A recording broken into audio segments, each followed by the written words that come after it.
Bismillahirrahmanirrahim. Assalamualaikum warahmatullahi wabarakatuh. Alhamdulillah, kita bersyukur pada Allah dalam pertemuan ini dan berikutnya kita dibimbing insya-Allah oleh Rasulullah SAW terkait mengenal lebih dalam tentang Palestina dan Masjidil Aqsa. Kita akan memfokuskan pembahasan di pertemuan demi pertemuan ke depan, yakni mengambil dari kitab Arba'in Maqdisiyah, 40 hadis pilihan tentang Baitul Maqdis. InsyaAllah kita akan mendapatkan beberapa pencerahan baru, khususnya bagi orang-orang yang beriman, orang yang mencintai tentang tanah air dan tanah suci umat Islam yang ketiga ini, di satu demi satu poin hadis. Kitab ini memang dilahirkan pada tahun 2020, tentu saja hanya judulnya agak sedikit mirip dengan Arba'in Nawawiyah, akan tetapi Arba'in Nawawiyah yang mana kitab ini sudah menjadi kitab wajib yang dipelajari oleh seluruh umat sepanjang pergantian generasi dari Imam Nawawi sampai hari ini di seluruh pondok-pondok pesantren, bahkan di seluruh perguruan tinggi Islam. Saudara dan sahabat-sahabat tercinta, kitab Arba'in Maqdisiyah ini ditulis 2020 bagi orang-orang yang benar-benar ingin lebih dekat mengenal tentang tanah suci umat Islam, tanah perjuangan umat Islam, dan tanah penentu bagi nasib umat Islam di akhir zaman.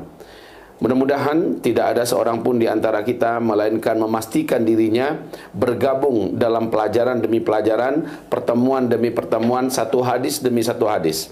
Jadi kalau ada sempat kita sudah dengarkan hadis ini, hadis yang ke-13 umpamanya, tiba-tiba kita ada uzur di hadis di hari berikutnya atau di pertemuan berikutnya, tolong balik lagi cari dulu ya di grup di grup pembahasan Arba'in Maqdisiyah ini, sehingga kita bisa mengikuti runut ya hadis demi hadisnya. Semoga Allah Subhanahu wa taala memberikan tambahan kekuatan, pengetahuan, keluasan wawasan serta kekokohan iman kita, dan wabil khusus tentang betapa besarnya peduli kita dengan Baitul Maqdis, Masjidil Aqsa, dan Palestina kita yang tercinta.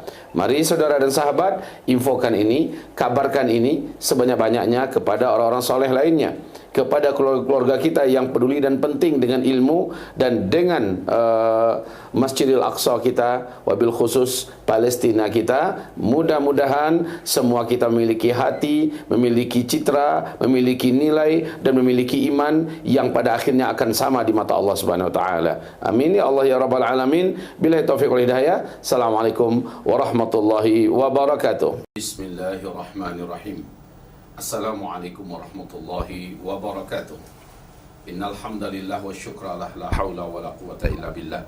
Allahumma salli wa sallim ala Rasulillah habibina wa habibika Muhammadin Rasulillah sallallahu alaihi wasallam wa ala alihi wa sahbihi wa mawala wa man tabi'ahu bi ihsan ila yaumil qiyamah ba'd. Alhamdulillah, di pertemuan kita perdana ini dari kitab Arba'in Maqdisiyah, kita memulai membacakan hadisnya dan mensyarahkannya. Yang pertama, hadis Baitul Maqdis adalah tempat hijrah Nabi Ibrahim alaihissalam dan juga Nabi Lut alaihissalam. Ini judul yang pertama. Mari kita simak hadisnya, dan hadis ini diriwayatkan oleh Abu Daud dalam kitab Sunan Abi Daud, Imam Ahmad bin Hanbal dalam kitab Al-Musnad ya, dan Imam Al-Hakim Al-Mustadrak, Imam Al-Zahabi dan lain-lainnya. Dan mereka semua ketika mengutip hadis ini, ternyata ketika disaring saking banyaknya jalurnya, sampai-sampai dalam silsilah al-hadits as-sahihah dinobatkan oleh Syekh Al-Albani sebagai hadis yang sahih dalam kitabnya. Taib, saudara dan sahabat seiman, yang pertama mari kita simak dulu matan hadisnya. An Abdullah ibni Amr qala, dari Abdullah ibnu Amru, dia berkata, sami'tu Rasulullah sallallahu alaihi wasallam yaqul, aku mendengar langsung Rasulullah SAW berkata, satakunu hijratun ba'da hijratin, akan terjadi hijrah lagi setelah hijrah.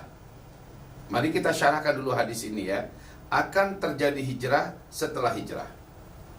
Padahal di hadis yang lain Nabi berkata, la hijrata ba'da fath, tidak ada lagi hijrah setelah futuh.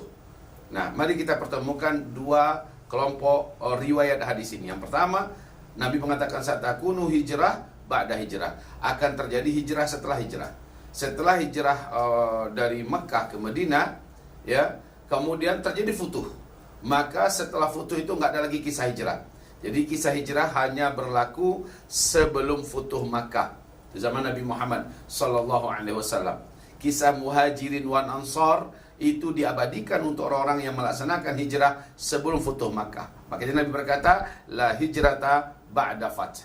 Tidak ada hijrah setelah futuh Makkah, setelah penaklukan Makkah. Adapun di hadis ini, satakunu hijratun ba'da hijrah, maksudnya adalah seperti yang diuraikan oleh para alim ulama kita, disyarahkan oleh para ahli-ahli hadis kita, yaitu hijrah kedua, yaitu hijrah nanti di akhir zaman.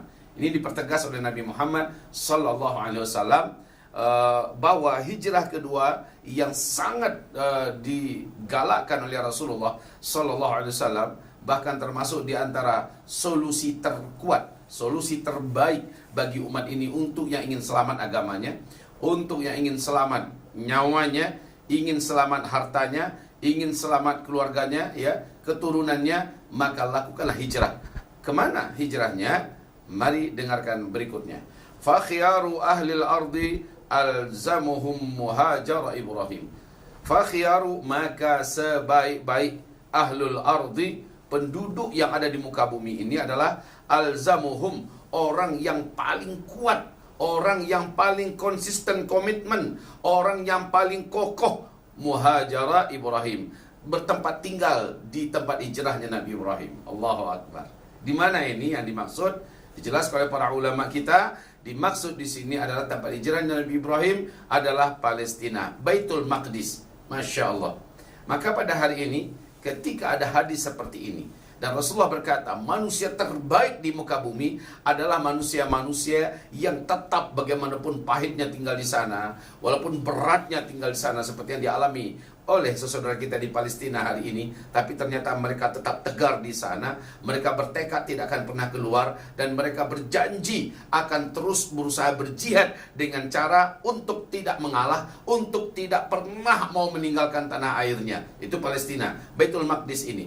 Seperti yang diteriakkan oleh rakyat dan bangsa Palestina sendiri, kami akan ikut, ya, membersamai perjuangan kalian wahai para mujahidin, wahai Hamas, ya, yaitu dengan cara kami tidak akan pernah mengindahkan apa yang diinginkan oleh penjahat Israel untuk meninggalkan tanah air ini.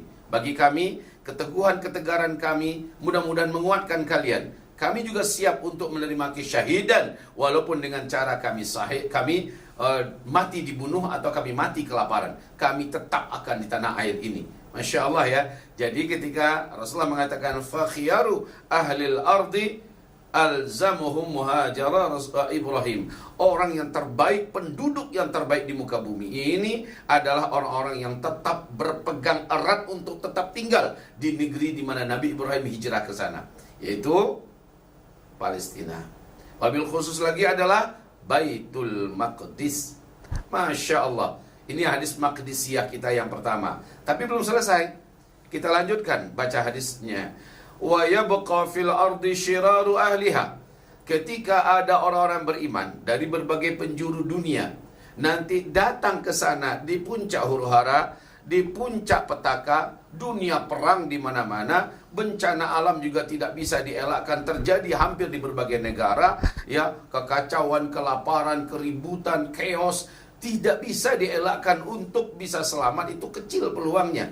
Maka kata Rasulullah SAW, orang yang memang benar-benar tampil membawa dirinya, membawa nyawanya, membawa keluarganya, membawa hartanya, membawa apa yang dia bisa bawa, hijrah ke sana, meninggalkan tanah airnya, maka kata Rasulullah, itulah orang terbaik. Di hadis Sahih Muslim, Rasulullah berkata, Allah Subhanahu wa taala berfirman, wahai Syam, kalian adalah bumi pilihanku, dan sesungguhnya aku akan masukkan kepadamu hamba-hamba terbaikku, dan aku akan keluarkan darimu makhluk-makhluk terburuk dari makhlukku.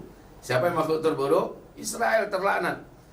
Orang-orang munafik, bukan tidak ada orang-orang munafik, ada, akan tetapi mereka pasti akan keluar, ya, mereka cari selamat. Tetapi hamba-hamba terbaik malah mereka berada di sana. Dan Allah berfirman, aku akan masukkan ke dalammu, wahai Syam, hamba-hamba terbaikku. Maka sesuailah dengan hadis ini, wa yabqa fil ardi syiraru ahliha, ya, talfidhuhum arduhum, maka akan keluarlah, akan tinggallah di muka bumi seburuk-buruk penduduknya. Talfidhuhum arduhum, dan seburuk-buruk penduduk bumi adalah bumi yang bumi pun mencaci mereka, ya, dunia mencaci mereka, mencela mereka. Kemudian Rasulullah sallallahu alaihi wasallam bersabda, taqdharuhum nafsullah, dan Allah membenci mereka hingga Allah membawa mereka ke neraka bersama monyet-monyet dan babi-babi. Ya, wa tahsyuruhumun nar ma'a al-qiradah wal khanazir. Allah akan iring mereka, Allah akan paksa mereka menuju ke dalam api neraka bersama dengan monyet-monyet dan babi-babi. Monyet-monyet dan babi-babi orang-orang Yahudi, orang-orang Israel. Ini bangsa monyet, ini bangsa babi bertubuh manusia. Nenek moyang mereka sudah dikutuk juga oleh Allah. Kunu qiradatan khasiin, jadilah kamu monyet-monyet yang sangat hina. Jadilah kamu qiradatan wa khanazir, babi-babi yang sangat hina. Saudara dan sahabat, jadi orang-orang munafik, orang-orang yang di dalam hati mereka ada penyakit, orang-orang yang memang lebih mencintai dunia dengan menginjak-injak agama, maka orang-orang ini pasti Allah akan lemparkan mereka. Tidak peduli mereka dengan Palestina, bahkan mereka berada di pihak musuh rakyat dan penduduk Palestina. Jelas ini orang-orangnya adalah yang dimaksud dengan syiraru ahliha talfidhuhum arduhum taqdharuhum nafsullah. Ya, Allah SWT menganggap mereka makhluk kotor yang menjijikkan. Hadis yang pertama ini, ingat nanti sebentar lagi ya, setelah ini kami akan memberi sedikit komentar tentang perjalanan 5 orang tokoh cendekiawan muslim muda dari Indonesia yang berangkat ke sana, ya, melakukan apapun namanya dengan Israel laknatullah, dan mereka punya yayasan, nanti kita sebutkan insyaallah, dan jangan sampai lewatkan apa yang kami sampaikan. Hubungan mereka dengan hadis ini erat sekali, ketat sekali. Dan kita hanya bersyukur kepada Allah ketika hadis ini kita bacakan, kita temukan beritanya 1 minggu yang lalu kelompok ini telah melakukan perjalanan ke sana, telah